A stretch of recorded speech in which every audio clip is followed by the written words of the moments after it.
Crop rotation, basically you take a plot of land and you rotate what crop you're planting in what time of the year. And this helps maintain soil erosion. It also allows for a lot of the nutrients and minerals to stay within the soil as well.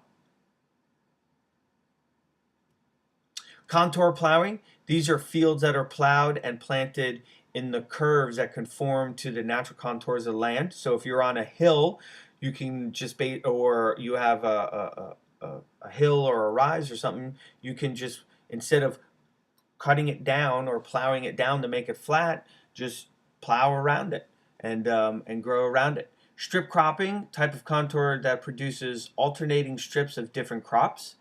Terracing, this is taking a hill or a mountain and producing levels. Mayans and Incans were very good at this type of concept, and a lot of people in Asia are as well. And then shelter belts, these are rows of trees that act like fencing to prevent soil erosion. It is very important that you know all of these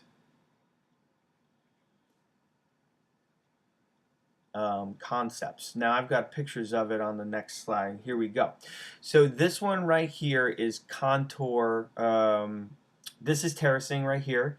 You can see this is a hill, and what they've done is they've created these levels in order for the crops to grow, and then they walk along and they do that. This is called strip cropping right here.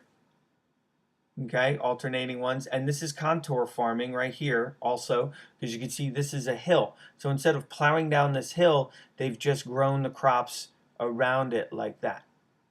And then this is the shelter belts right here. These are rows of trees that are put in. Instead of fencing, man-made fencing, you make nature's fencing. That prevents the wind from blowing across this and stripping away the soil and everything that's good that's found within it. So organic fertilizers we can use to preserve soil fertility. It takes a longer amount of time to work, but it lasts longer within the soil, and it is made up of a lot of organic materials.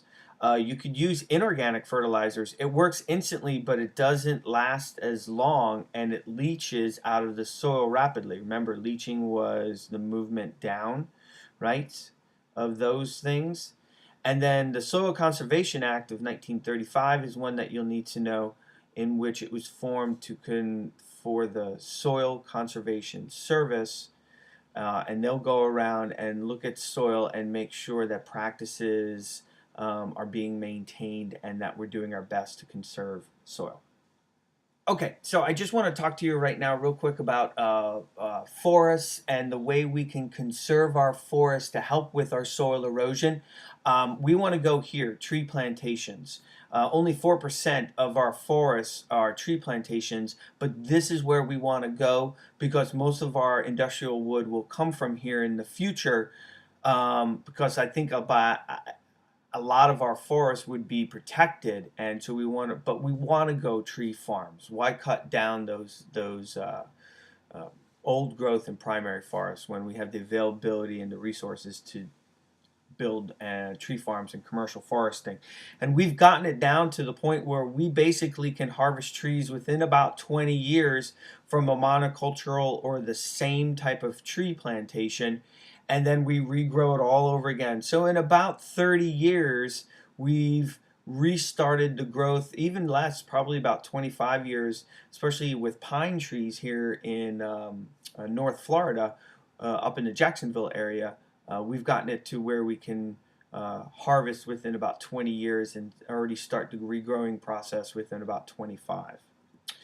And why are they important? Well, number one, they reduce the soil erosion. That's the main thing I want you to get away with this chapter. But it also obviously purifies the water and the land, and it's habitats for a variety of organisms. It is wood for fuel. It is lumber. It makes up paper for us. We enjoy the forests, and it also provides a lot of jobs in either the recreational, in the mining, in the cutting down of the trees for the paper industry. etc., etc. Jobs, jobs, jobs, in both good and negative ways. Other ways that increase soil erosion is our habitat development. As you can see here, not only have we fragmented this forest, but we've now increased the ability for wind to sweep through here and blow away our topsoil. Another way to decrease the way topsoil is eroded is the way we clear the forest. This is bad. If we're on a hill, we do not want to clear cut right here. That's stripping away every single tree. Increases soil erosion. Now you've made this stream muddy, creating sediment pollution in which plants can no longer photosynthesize, and you've washed away the beauty of this tree and washed away the soil. Now, other ways we could prevent it is through selective cutting, going in and maybe cutting down those older trees that we talked about in an earlier lecture. Or what you do is strip cutting, in which you cut the area for the road only in the area that you will need to be cut and leave the rest to be used by the biotic components of that forest.